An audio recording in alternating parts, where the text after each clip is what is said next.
உங்கள் அனைவருக்கும் வணக்கம். நான் உங்கள் ஜோதிடர் குபேந்திரன். இது ஒரு நல்ல ஜோதிட குறிப்பு தான்.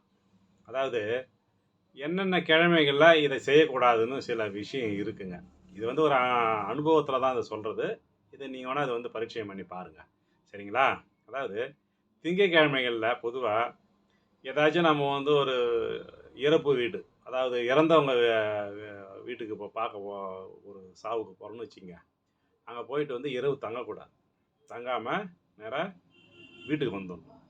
அதே மாதிரி செவ்வாய்க்கிழமைகள்ல பார்த்தீங்கன்னா, நீங்க அணிந்திருக்கிற அ அணிகலன்கள், அதாவது நகைகள், அதாவது தங்கமாக இருந்தாலும், வெள்ளியா இருந்தாலும், அந்த அணிகலன்கள கழட்டி கீழே வைக்கிறதோ, அ மறுபடியும் எடுத்து போடுறதோ கூடாது. கழட்டக்கூடாது. நீங்க மறுநாள் கூட பார்த்து கூட அத கழட்டி சுத்தம் பண்றது என்ன பண்றீங்க. செவ்வாய்க்கிழமை கழட்டக்கூடாது. அதேமாரி இரவல் யாருக்கும் குடுக்கவும் கூடாது. சரிங்களா? அதுக்கு அடுத்தது புதன்கிழமைகள் பார்த்தீங்கன்னா, கண் சிகிச்சை செய்யக்கூடாது. அதாவது கண்ணுக்கு போய் மருத்துவம் பார்த்துக்கக்கூடாது அன்னைக்கு. ஏன்னா ஒரு டாக்டர்கிட்ட போய் ஆலோசனை பண்ணுறது, அதெல்லாம் செய்யக்கூடாது. முதல்ல ஆரம்பிக்கிறது தான் சொல்கிறேன். நீங்கள் ஒரு வாட்டி ஆரம்பிச்சுட்டு அதுக்கப்புறமா செஞ்சுக்கலாம். ஆனால் முதல்ல ஒரு கண் சிகிச்சைக்கு புதன்கிழமை போகக்கூடாது.